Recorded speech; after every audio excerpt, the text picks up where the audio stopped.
Welcome in the world of physics दिखता है। हाय, कैसे हो? I think I hope you will fine. Part 2 बहुत बड़ा हो चुका था, जिसके लिए मुझे पार्ट 3 बनाना पड़ा। पार्ट 1 में हमने एरर्स का बेसिक पढ़ा था। पार्ट 2 में हमने थोड़ा सा एडवांस किया था। और पार्ट 3 जो सुपर सुपर सुपर इम्पोर्टेंट है, जिसमें आज हम पढ़ने वाले हैं quantity raise to some power का कंसेप्ट, जो इस फॉर्मेट का आएगा। और ये सुपर इम्पोर्टेंट है, क्योंकि यहाँ से क्वेश्चन अभी मैं कराऊंगा आपको नीट और जेई का। तो यहाँ से क्वेश्चन हर साल आते हैं। नीट में दो क्वेश्चन एटलीस्ट आता है, और जेई में एक क्वेश्चन तो श्योर होता है एरर एनालिसिस से। तो आज हम लोग यही quantity raise to some power के कंसेप्ट को डिस्कस करेंगे। और ये आपका जो होगा एरर एनालिसिस का, मैं इसे पार्ट 3 बना दूंगा। जैसा कि आप लोग थंबनेल पे पहले ही देख चुके होंगे, इसे मैं पार्ट 3 बनाऊंगा। क्योंकि पार्ट 2 बहुत लंबा हो चुका था, इसके लिए मुझे पार्ट 3 को इंट्रोड्यूस करना पड़ा। ठीक है, तो आप देख रहे हो फिजिक्स दिखता है, मैं आपके साथ आपका विशु भैया। और आज हम लोग पढ़ने वाले हैं एरर एनालिसिस का एक बहुत ही important topic, quantity raise to some power का कंसेप्ट। चलिए बिना वक्त गंवाए स्टार्ट करते हैं आज का हमारा जो super super super important topic है उसे। ठीक है, नोट साथ में ज़रूर बनाएं, क्योंकि इस वाले लेक्चर से क्वेश्चन आना तय है। क्या क्वेश्चन आएगा, कैसा आएगा, मैं वह भी आपको बता दूंगा। ठीक है, तो नोट साथ में लेके बैठे, और ऑफ कोर्स आप लोग थोड़ा सा पानी वानी पीते रहें, ताकि थोड़ा सा एनर्जी बीच बीच में मिलते रहे। चाय कॉफ़ी सब आप चाहे तो पी सकते हो। ठीक है, देखिए आज हम लोग जो कंसेप्ट पढ़ने वाले हैं, जैसा कि मैं अभी इससे पहले लिखा था पिछले स्लाइड पे, quantity raised to some power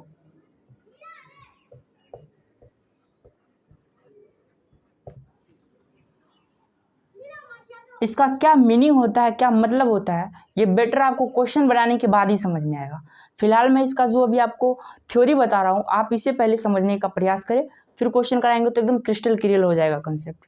ठीक है, देखिए quantity raise to some power में मैं एक क्वांटिटी ले रहा हूँ जो डिपेंड कर रहा है a to the power p के ऊपर, b to the power q के ऊपर and c to the power r के ऊपर।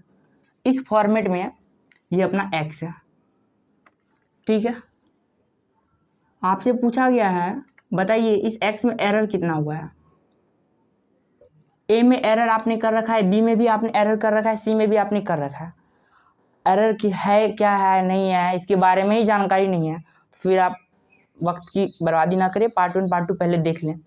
एटलीस्ट पार्ट 2 तो आप देख ही ले, तब जाके पार्ट 3 पे आए तो ज़्यादा समझ में आएगा। ठीक है, x is equal to a to the power p b to the power q upon c to the power r।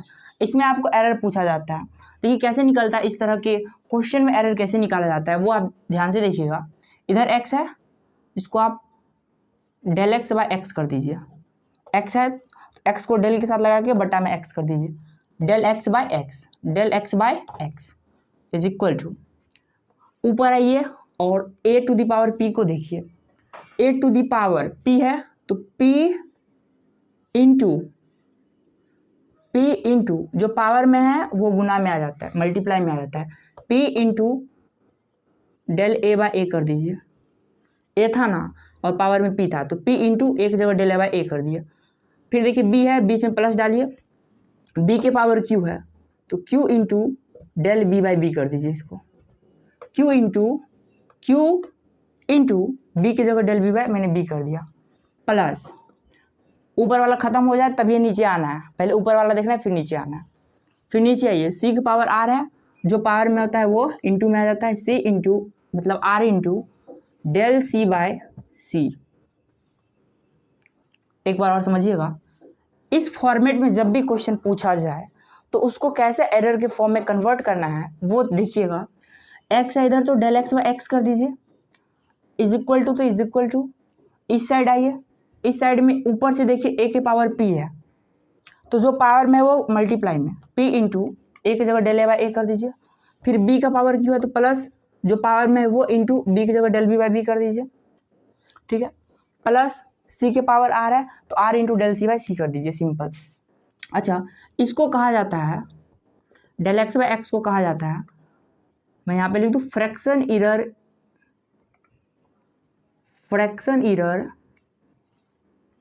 In x, fraction error in x. Fraction error का एक और नाम है रिलेटिव इरर, चाहो तो आप यहाँ पे जगह नहीं है, आप चाहो तो लिख सकते हो फ्रैक्शन इरर इन एक्स या relative error in X, both are the same. Fraction error हो या रिलेटिव इरर हो, दोनों सेम चीज़ है, ठीक है। तो इस वाले टर्म को कहा जाता है फ्रैक्शन इरर इन एक्स। और मैंने आपको फर्स्ट लेक्चर में बताया था कि फ्रैक्शन इरर को 100 से मल्टीप्लाई करने पर परसेंटेज इरर बन जाता है।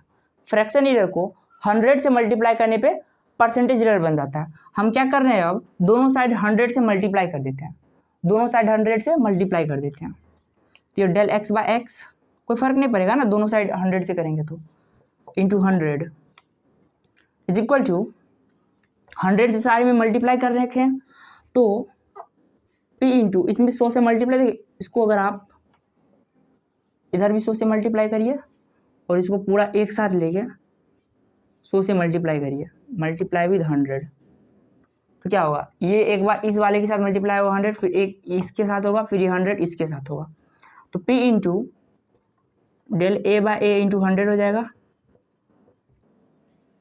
100 इसके साथ आया, फिर बीच में प्लस है, q इंटू में del b by b into 100 हो जाएगा,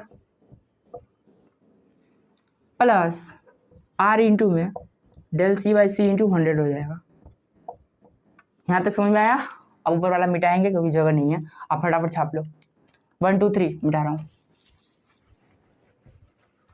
फिर आप देखिएगा ध्यान से,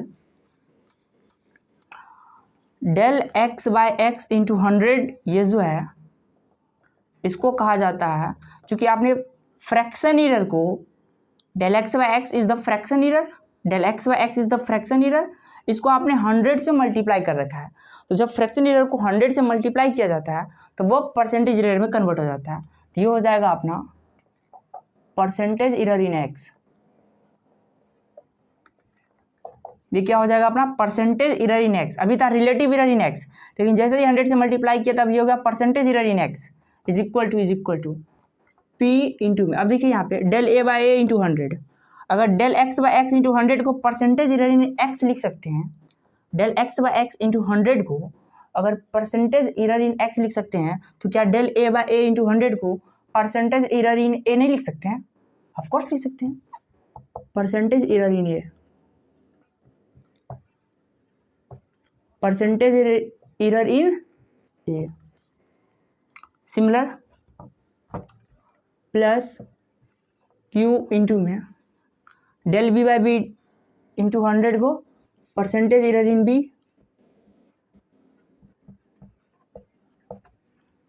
प्लस r इंटू में del C by c into 100 को similar percentage error in c, ठीक है। यही कंसेप्ट है, इस चीज़ को आप पकड़ के रखिए, इसी पे क्वेश्चन हर साल आता है, मैं भी दिखा दूंगा, ठीक है। इसको आप फटाफट नोट करिए, मैं इसको मिटा रहा हूँ। एक शॉर्टकट भी बता रहा हूँ कैसे इस चीज़ को याद रखना है, ध्यान से समझिएगा। अगर मान लीजिए यहाँ पे अगर दिया होता a is equal to p to the power, या a ही ले लो आप, अभी जो लिया था a to the power p b to the power q into c to the power r। अगर आपसे कहे find percentage error in x, find percentage error in x, तो कैसे करना है, x है इधर, तो percentage error in x is equal to p, जो पावर में है p इंटू a है यहाँ पे, तो परसेंटेज इरर इन a, यही किया था ना ऊपर, वहाँ मैंने डिराइव करके बताया, मैं डायरेक्ट बता रहा हूँ, इज इक्वल टू p है तो p into percentage error in a plus b के पावर q है तो q into percentage error in b plus c के पावर r है तो r into percentage error in c। Shortcut, जो भी पावर है वो इंटू में लगा दीजिए percentage error of that quantity, that's your answer. इसको ऐसे सीधा percentage error in x is equal to A का पावर पी है तो P into percentage error in A plus B के पावर क्यू है तो Q into percentage error in B, C के पावर आर है तो R into percentage error in C. Question कराएं, लिख लीजिए फटाफट, फिर मैं नीट का क्वेश्चन उठाता हूँ वो मैं कराता हूँ। नीट का क्वेश्चन करा रहा हूँ, नीट जी दोनों का कर दूंगा।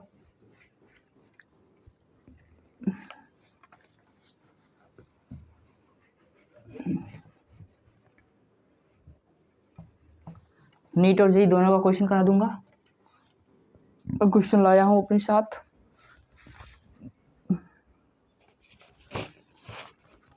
चलिए क्वेश्चन लिखिएगा। In an experiment, question bank है तो 2013 नीट का क्वेश्चन देख लीजिए। In an experiment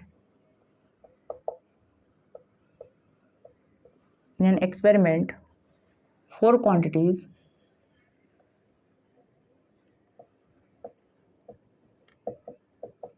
quantities A, B, C, D are measured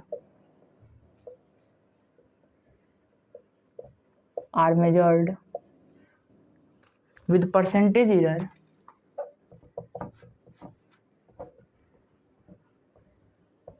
with percentage error 1%, 2%, 3% and 4% respectively। ठीक है, उसके बाद क्या रहा है, quantity P is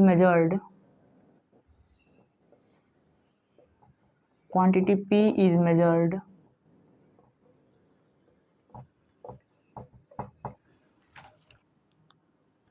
as follow।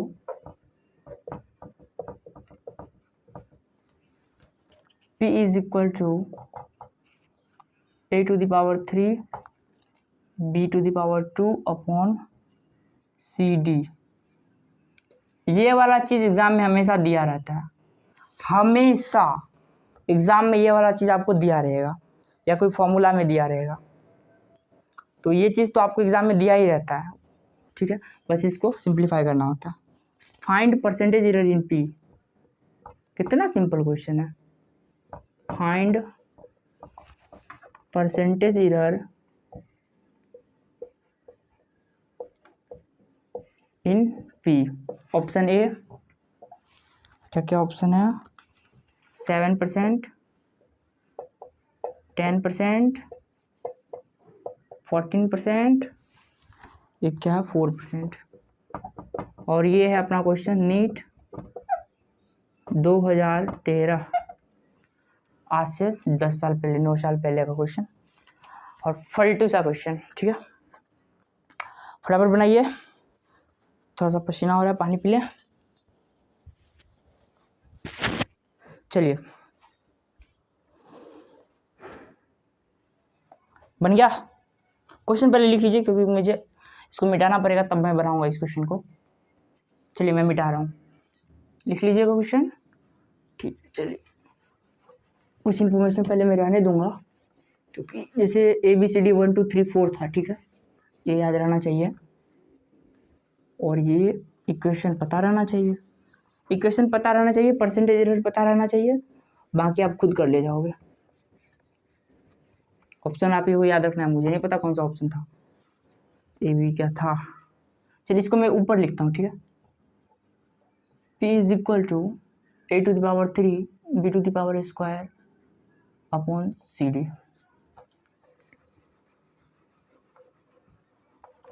चलिए बनाते हैं। हमसे पूछा है कि आप परसेंटेज एरर बताओ P के अंदर कितना है। तो अभी भी मैंने आपको बताया है कि percentage error in P is equal to, आपको लिखना है, यहाँ पे अभी X था बट यहाँ P आ गया है, इतना ही अंतर है। Percentage error in P is equal to हो जाएगा 3 इंटू जो पावर में है वो इंटू में percentage error in plus B के पावर में जो है वो इंटू में percentage error in B plus C का पावर कुछ नहीं है तो 1 है, डी का भी कुछ नहीं है तो 1 है, तो 1 into percentage error in C plus d का पावर 1 तो 1 into percentage error in d. कुछ नहीं करना है, जो पावर में है वो इंटू में जो क्वांटिटी है उसका परसेंटेज एरर। जैसे देखो आप, एक क्वांटिटी था जिसका पावर 3 था तो 3 इंटू में इस क्वांटिटी का परसेंटेज एरर। जैसे बी का पावर 2 था तो जो पावर में था वो इंटू में percentage error of that quantity. ऐसे ही करना है, बस सबको ऐड करके रख देना है। सोचो हमको यही फाइंड करने के लिए बोला है 3 इंटू परसेंटेज एरर इन ए, कितना दिया था क्वेश्चन में, देखो 1 दिया था, 1% लिखा होगा, plus 2 into percentage error in B कितना था, 2 दिया था, plus 1 into percentage error in C कितना दिया था, 3 दिया था, plus 1 into percentage error in D कितना दिया था, 4 दिया था। सॉल्व कर लो आप, 2 plus 4 plus 3 plus 4 is equal to 8 3 11 3 14 14%। C is the answer. C आपका आंसर हो गया। कितना सिंपल सा क्वेश्चन था। एक क्वेश्चन और दे रहा हूँ नीट का, वो आपको खुद बनाना है, फिर जेई का भी क्वेश्चन करेंगे, ठीक है। हलवा सा क्वेश्चन, हम क्वेश्चन लिखेंगे नहीं, क्वेश्चन को आपको हम शॉर्ट में बताएंगे। अगर आपके पास क्वेश्चन बैंक है तो आप उल्टा के बैठ जाओ। इस बार मैं नीट 2019 का क्वेश्चन करा रहा हूँ, ठीक है। एक एक्सपेरिमेंट किया गया जिसमें 4 क्वांटिटी ए बी सी और डी को मेजर किया गया। क्या किया गया, उसको मेजर किया गया, और इस मेजरमेंट को करते वक्त जो परसेंटेज एरर आया,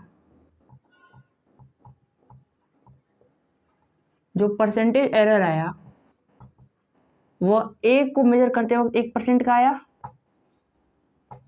जो ए को मेजर करते वक्त 1% का आया, बी में 2% आया, सी में 3% का आया, एंड जब डी को मेजर कर रहा था तो इसमें 4% का परसेंटेज एरर आया। मैं इस फॉर्मेट में छोटा सा फॉर्मेट बना के लिख दिया हूँ। एक एक्सपेरिमेंट किया गया, ध्यान से सुनिएगा, एक एक्सपेरिमेंट किया गया जिसमें 4 क्वांटिटी को मेजर किया गया, which is capital A, capital B, capital C and capital D. तो कैपिटल ए को मेजरमेंट करते वक्त जो ए में परसेंटेज एरर हुआ वो 1% का हुआ, जो बी में आया वो 2% का हुआ, जो सी में आया वो 3% का हुआ, एंड सिमिलर जो डी में आया वो 4% का हुआ। और एक क्वांटिटी को मेजर किया गया एक्स को, जो यह ए बी सी डी पे डिपेंड कर रहा था। किस तरह से सुनिएगा, ए का पावर 2, बी का पावर हाफ अपॉन सी का पावर 1/3, डी का पावर 3। तो आपसे क्वेश्चन पूछा है कि find the percentage error in x. अभी बताए हैं, find percentage error in x. बनाइए, इस बार क्वेश्चन को तो बनाना ही पड़ेगा, इस बार बहाना नहीं चलेगा। ऑप्शन दे दूं, 4%, 8%, C is the 24% and D is the 16%. This is question is the 2019 NEET का क्वेश्चन है, लेटेस्ट क्वेश्चन है। क्वेश्चन समझ में आया? क्वांटिटी को मेजर किया गया, एबीसीडी को परसेंटेज एरर जो दिया हुआ था, एक क्वांटिटी एक्स को मेजर किया गया, जो इसके ऊपर डिपेंड कर रहा था, तो एक्स में बोला परसेंटेज एरर निकालो। क्वेश्चन नहीं भी समझ में आया, ये वाला चीज़ दिख जाए तो फटाक से परसेंटेज एरर के लिए जो मैंने आपको बताया कंसेप्ट, उसे आप बना सकते हो। चलो क्वेश्चन लिख लिया, मैं बनाता हूँ, आप पहले बना लो, कमेंट करके बताना इसका आंसर ये होगा, ये होगा, ये होगा, या ये होगा। देखता हूँ पहले कौन बता पाता। ठीक है, मिटा रहा हूँ। अब क्वेश्चन को बनाते हैं। याद रखना है कि ABCD में 1 2 3 4 था।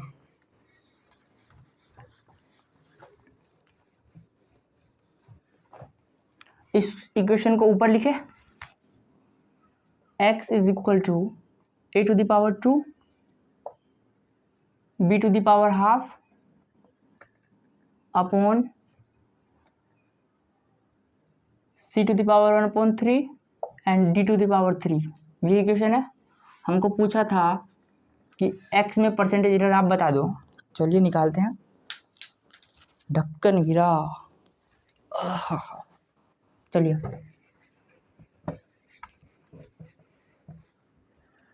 निकाले। तो परसेंटेज अभी अभी बताया है इन x इज इक्वल टू क्या होता है, जो पावर में है वो इंटू में percentage error in A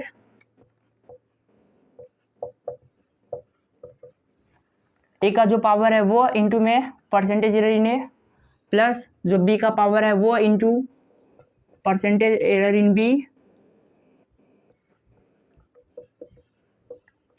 plus जो सी का पावर है वो into percentage error in C, plus जो डी का पावर है वो into percentage error in D.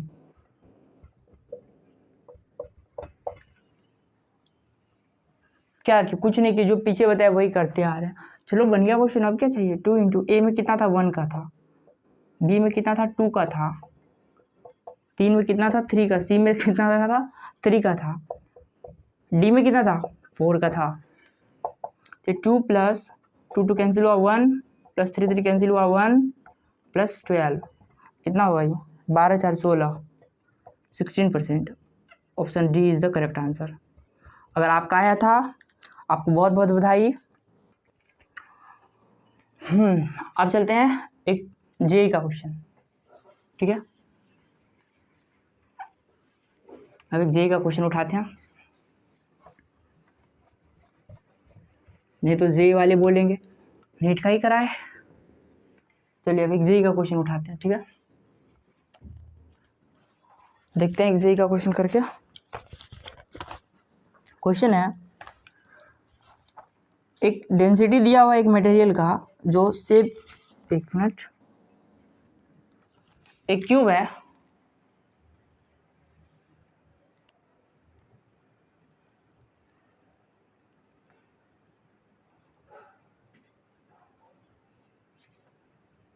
एक क्यूब है,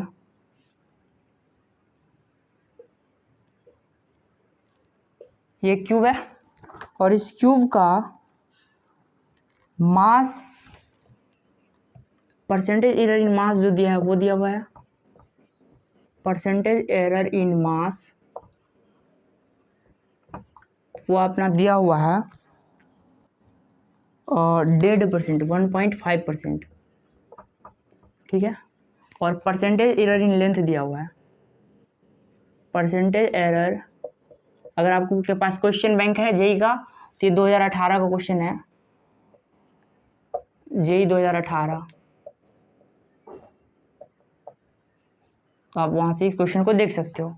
तो परसेंटेज एरर इन लेंथ इसका दिया हुआ है, वो दिया है कितना है 1% दिया हुआ है। तो इसमें कहा गया find the percentage error in density of this cube, ठीक है। ऑप्शन दे दो, ऑप्शन देखिए, 6%, B is the 3.2%, C is the 3.5% and D is the 4.5%। Attempt करिए और आंसर फटाफट देखिए, आसान सा क्वेश्चन।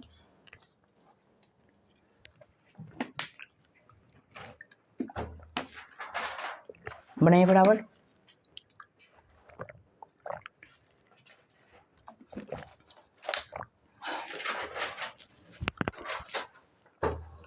चलिए बनाइए, बनाए, चलिए बनाते हैं।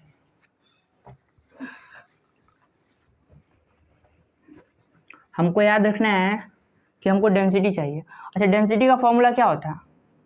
डेंसिटी इज इक्वल टू होता है mass upon volume, mass upon volume. बचपन से पढ़ते आए हैं, density is equal to mass upon volume.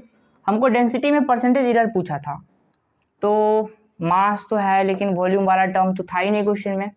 तो अच्छा क्यूब का वॉल्यूम क्या होता है? अगर मैं इसका लेंथ L बोल दूँ तो जो क्यूब का जो वॉल्यूम होता है वो होता है L क्यूब। क्यूब का वॉल्यूम होता है L क्यूब, लेंथ का क्यूब। अब ध्यान से देखो, मास का भी परसेंटेज एरर दिया हुआ है, लेंथ का भी दिया हुआ है, और ये इक्वेशन भी आपको मिल चुका है और पूछा है कि डी में परसेंटेज एरर फाइंड करो। कितना आसान हो गया है। तो परसेंटेज एरर, इस बड़े से डब्बे को हटा देते हैं यहाँ से, ठीक है। चलिए कहाँ बनाए, इसको याद रखिएगा, मास में 1.5 है, लेंथ में 1 है, यह बनाते हैं, ठीक है। तो D इज इक्वल टू मेरा आ चुका है मास अपॉन L का क्यूब, और हमसे पूछा है percentage error in density. Percentage error in density पूछे या maximum percentage error in density पूछे, दोनों सेम चीज़ है। कहीं लिखा होता है परसेंटेज एरर इन डेंसिटी, कहीं लिखा होता है maximum percentage error in density, दोनों सेम है। Percentage error in density is equal to क्या हो जाएगा, ऊपर से देखिए मास के पावर 1 है तो 1 इंटू परसेंटेज एरर इन मास जो दिया था, प्लस L के पावर 3 है तो 3 into percentage error in length, percentage error in length 3 into percentage error in length, simple. L का पावर 3 था तो 3 इंटू L है तो percentage error in length, simple. सब चीज़ दिया है। 1 इंटू मास में 1% का दिया था या 1.5 का दिया था 1.5, प्लस 3 इंटू लेंथ में परसेंटेज एरर 1 का दिया था, तो 1.5 plus 3 is equal to 4.5%। Answer मेरे ख्याल से डी इसका आंसर था, जो सही आंसर था। तो इस तरह का हलवा क्वेश्चन सब जेईई नीट में इस टॉपिक से पूछते रहता है। बड़ा इजी टॉपिक है, बहुत मज़ेदार भी है। एक कंसेप्ट है जिसको मैं आपको बताना चाहूँगा, ये अलग से है, एनसीईआरटी में ये कंसेप्ट दिया है और जेईई का क्वेश्चन पूछा गया है। तो मैं डायरेक्ट क्वेश्चन ही जेईई का करा देता हूँ। 2021 पिछले साल का ही क्वेश्चन है, चलिए उसको मैं फिलहाल करा देता हूँ। मैं क्वेश्चन लाया हूँ,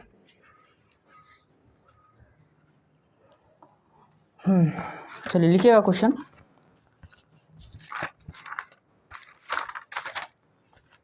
क्वेश्चन लिखिए, जेईई 2021 का क्वेश्चन है और एक नया कंसेप्ट भी है जो मुझे आपको सिखाना था।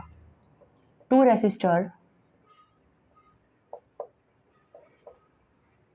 Resistors R1 is equal to 4 plus minus 0.8 ohm and R2 is equal to 4 plus minus 0.4 ohm are connected in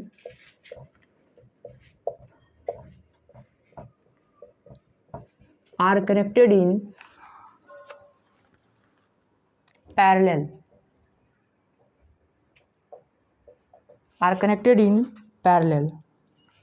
The equivalent resistance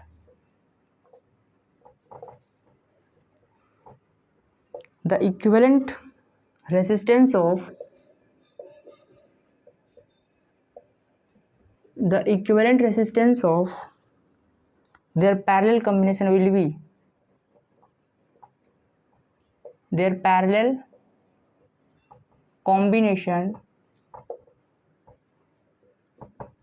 खुद से बनाना है ये क्वेश्चन पहले, उसके बाद मैं बनाऊंगा। देखिए एरर के साथ है तो ऑफ कोर्स जो फाइनल होगा वो भी एरर के साथ ही ऑप्शन दिया रहेगा। तो ऑप्शन में लिख दूं 4 plus minus 0.4 ohm, 2 plus minus 0.4 ohm,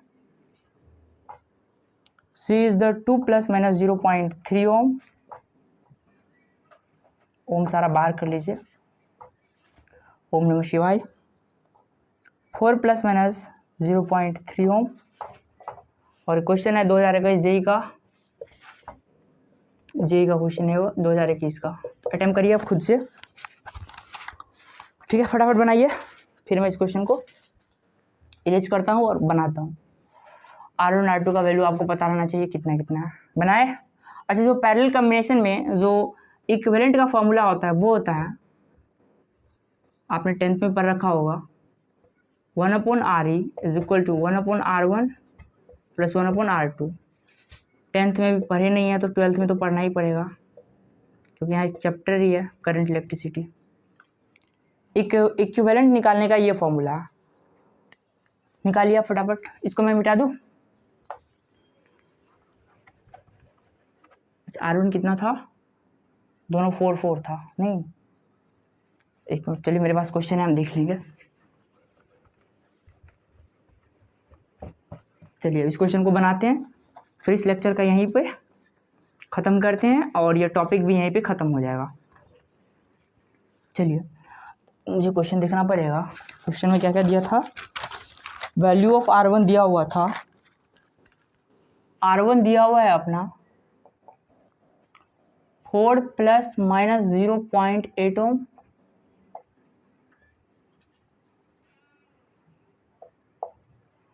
R2 दिया हुआ था 4 ± 0.4 ओम, और ये क्या कौन सा कॉम्बिनेशन था, इसमें पैरेलल में था ये। चलिए बनाते हैं। ये देखिए नया कंसेप्ट है, आपको आराम आराम से डाइजेस्ट करके इस कंसेप्ट को सीखना है, ठीक है। सबसे पहले हम क्या करते हैं, जो एग्जैक्ट वैल्यू है उसके मदद से एक एग्जैक्ट इक्विवेलेंट निकालते हैं। एरर बाद में निकालेंगे, पहले एग्जैक्ट वैल्यू निकाल लेते हैं, क्योंकि ध्यान से देखना आप अपने ऑप्शन में उसमें पहले एग्जैक्ट है तब प्लस माइनस करके कुछ लिखा हुआ है, पहले एग्जैक्ट तो फाइंड कर ले। एग्जैक्ट फाइंड करने के लिए आपको जो R1 का जो एग्जैक्ट वैल्यू है ये वाला 4, ये रख दो यहाँ पे आप, फिर जो R2 का जो एग्जैक्ट वैल्यू है वो यहाँ पे रख दो, तो यहाँ से आपको इक्विवेलेंट का एग्जैक्ट पता चल जाएगा। ये कितना हो जाएगा 2/4, 2 1 2, 2 2 2 4, so R equivalent is equal to half, cross multiply कर दो, आ जाएगा R equivalent is equal to 2। तो दो ऑप्शन तो ऐसे ही खत्म हो गया होगा, जिसमें भी मैंने देखा ऑप्शन में 4 भी था, तो 4 वाला तो हट ही जाएगा। अब जो 2 ± समथिंग वाला है वही होगा। अब ये समथिंग क्या है वो निकालने का तरीका, वो निकलता है, ध्यान से समझिएगा, 1/R equivalent is equal to 1/R1 plus 1/R2। तो देखो 1/RE है, यहाँ पे 1/RE है, तो डेल RE का आप स्क्वायर कर दो। 1/RE है यहाँ पे, तो आप क्या करो, RE को डेल RE का स्क्वायर कर दो। फिर सिमिलर यहाँ पे R1 है, तो डेल R1 बटा R1 का स्क्वायर कर दो, बीच में प्लस था तो प्लस डाल दो। यहाँ R2 है, तो डेल R2 का स्क्वायर कर दो, सिंपल। जो है उसको डेल के साथ लगा के बट्टा में उसका स्क्वायर कर दिया, जो है उसको डेल के साथ लगा के बट्टा में उसका स्क्वायर कर दिया, सिंपल। तो निकालो, सारा आपके पास वैल्यू दिया हुआ है। डेल RE आपसे पूछ रहा था, आपने RE निकाला है, और डेल RE निकालोगे तो प्लस माइनस करके आप बना दोगे उसको। RE इक्विवेलेंट का 2 का square, RE is 2 is equal to del R1 में गलती कितना है 0.8, डेल के साथ जो लगा है वो गलती होता है। फिर R1 का एग्जैक्ट वैल्यू कितना है 4, तो 4 का स्क्वायर प्लस R2 में आपने गलती कितना कर रखा है 0.4 का, और R2 का एग्जैक्ट वैल्यू कितना है 4, जिसका स्क्वायर है, ठीक है।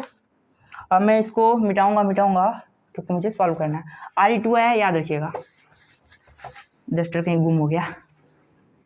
चलिए हमको डेल RE फाइंड करना है, अब इसको सॉल्व करिए, डेल RE निकल जाएगा, डेल RE अपॉन ये 4 हो जाएगा इज इक्वल टू ये 16 हो जाएगा,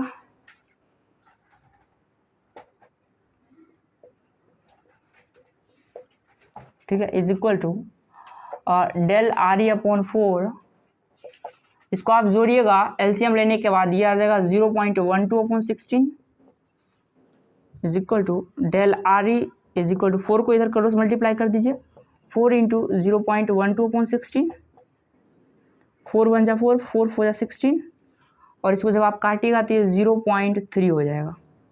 so del RE is equal to 0.3। RE कितना आया था, RE आया था 2, यहाँ पे फाइनल रिजल्ट लिख देता हूँ, जो फाइनल आंसर होगा वो होगा जो आर ई आया वो plus minus del R E. Equivalent resistance को हमको उसके इक्विवेलेंट एरर के साथ दिखाना है, तो इक्विवेलेंट रेसिस्टेंस आया था 2 plus minus del R E आया था मेरा 0.3। आप ऑप्शन चेक कर लीजिएगा कौन सा ऑप्शन सही था, ये होगा इसका इतना ओम आंसर।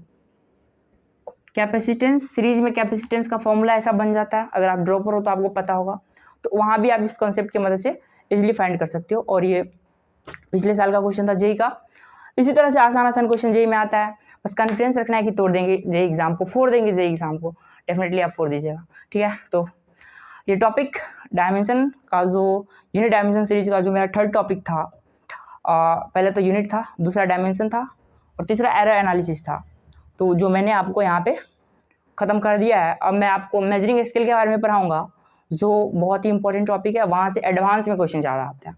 यहाँ से जेई में आता था, वहाँ से एडवांस में ज़्यादा आता है, तो मैं ऑफकोर्स एडवांस का क्वेश्चन भी आपको वहाँ पे अच्छा जरूर कराऊंगा, ठीक है। तो पढ़ाई करते रहे, थैंक यू वेरी मच।